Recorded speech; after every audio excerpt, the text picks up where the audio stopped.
surpris de quelque vapeur qui nous ait troublé la vue. Ah, monsieur, ne cherchez pas à démentir ce que nous avons vu des yeux de volage. Il n'est rien de plus véritable que ce signe de tête. Je ne doute pas que le ciel, scandalisé de votre vie, ait produit ce miracle pour vous convaincre et vous retirer de votre... Écoute!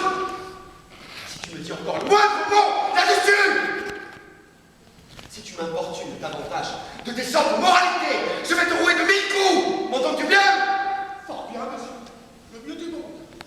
Vous vous expliquez clairement, c'est ce qu'il y a de bon en vous, que vous n'allez pas chercher de détour. Vous dites les choses avec une netteté admirable.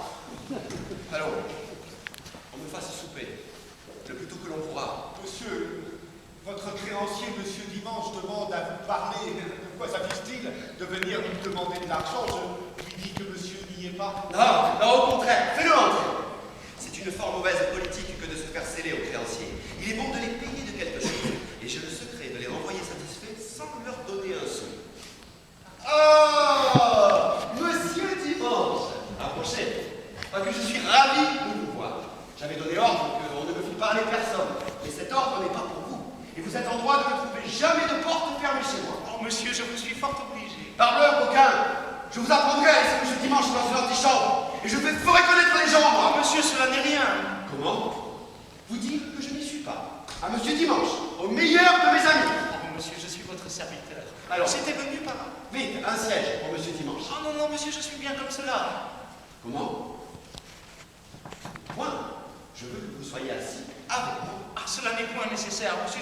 Apportez un fauteuil pour monsieur Dimanche. Oh, monsieur, vous vous moquez, monsieur. Non, non, je sais ce que je vous dois. Je ne veux pas commettre de différence entre nous deux. Monsieur. Allez, asseyez-vous. Non, monsieur, je n'ai qu'un mot à vous dire. C'est à vous là, vous dis-je. Non, monsieur, je suis bien, je viens pour... Voilà, je ne vous écoute pas si vous n'êtes pas assis. Monsieur, je fais ce que vous voulez. Je voudrais vous parler du... Parbleu. Monsieur Dimanche, vous vous portez bien. Ah, pour vous rendre service, monsieur. Vous avez un fond de santé admirable. Des lèvres fraîches, un teint vermeil et des yeux vifs. Ah, je voudrais bien, s'il vous plaît. Comment se porte Madame Dimanche, votre épouse? Ah, le mieux du monde, monsieur.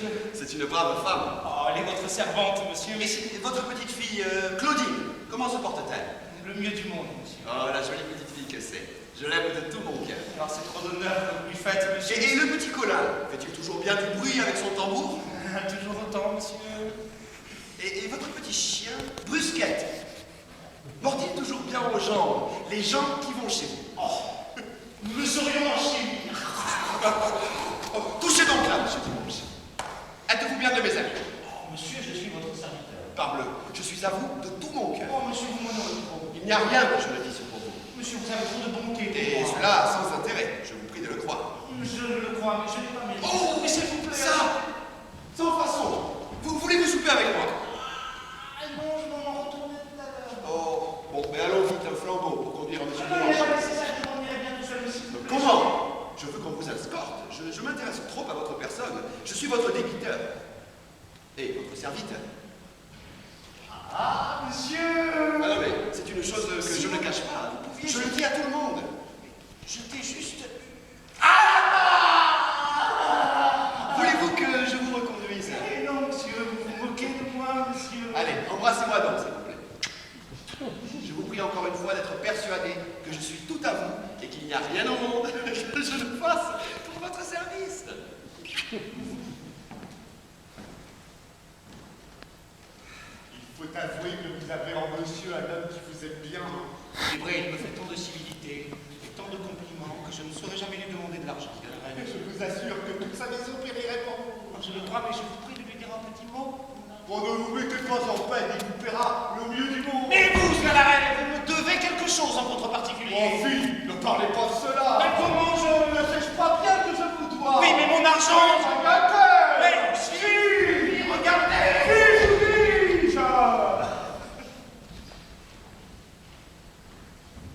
Monsieur, voici monsieur votre père.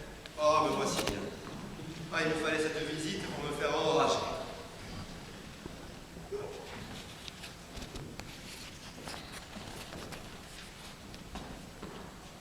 vois bien que je vous embarrasse. Vous passeriez fort aisément de ma venue. À dire vrai, nous nous incommodons étrangement l'un et l'autre. Et si vous êtes las de me voir, je suis bien las aussi de vos débordements.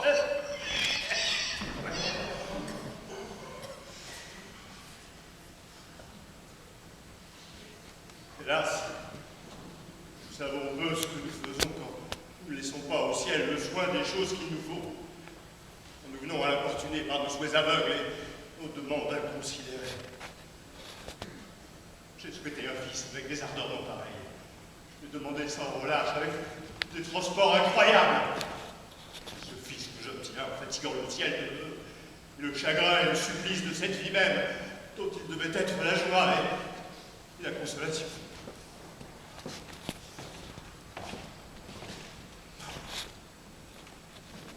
De quel œil, à votre avis, pensez-vous que je puisse voir cette amas d'action indigne? Cette fuite continuelle de méchantes affaires dont on appelle au jeu du monde de dissimuler le mauvais visage. Cette bassesse est la vôtre. Ne rouge-vous au point de mériter si peu votre naissance. Êtes-vous en droit, dites-moi, d'en tirer quelque vanité? Et qu'avez-vous fait dans ce monde pour être gentilhomme? Pensez-vous qu'il vous suffise d'emporter le nom et les armes, et que ce nous soit une gloire d'être sorti d'un sang d'homme lorsque nous vivons en infâme? Non! Non! La naissance n'est rien, où la vertu n'est pas. Si vous descendez en vain des aïeux dont vous êtes nés, ils vous désavouent pour leur sang, et tout ce qu'ils ont fait d'illustre ne vous donne aucun avantage. Au contraire, l'éclat n'en rejaillit sur vous qu'à votre déshonneur. Et leur gloire est un flambeau qui éclaire aux yeux de chacun la honte de vos actions. Apprenez enfin qu'un gentilhomme qui vit mal est un monstre dans la nature, que la vertu est le premier titre de noblesse, que je regarde bien mon nom qu'on signe qu'aux actions qu'on fait, et que je ferai plus état du fils d'un crocheteur qui serait honnête homme, que du fils d'un monarque qui vivrait comme vous. Monsieur, si vous étiez assis, vous en seriez mieux pour parler. Non, non! Je ne veux pas m'asseoir ni parler davantage, je vois bien que toutes mes actions ne font rien sur ton âme. Mais sache, fils indigne, que la tendresse d'un père est poussée à bout par tes actions. Que je saurais plutôt que tu ne penses mettre une borne à tes dérèglements, faire pleuvoir sur toi le trou du ciel, et laver par ta punition la honte de t'avoir fait naître. Mourrez le plus tôt que vous pourrez. C'est le mieux que vous puissiez faire. Ah, il faut que chacun ait son tour. J'enrage de voir des pères qui vivent autant que leur fils. Ah, monsieur, vous avez tort. J'ai tort. Monsieur. J'ai tort. Oui, monsieur, vous avez tort d'avoir souffert ce qu'il vous a dit. Et vous le deviez mettre dehors par les égaux. A-t-on jamais rien vu de plus impertinent? Un père venir faire des remontrances à son fils, lui dire de corriger ses actions, de se ressouvenir de sa naissance, de mener une vie d'honnête homme, et sans autre sottise de parler d'action. Cela se peut-il souffrir à un homme comme vous qui savez comme il faut et lire votre patience. Et si j'avais été à votre place, je l'aurais envoyé promener.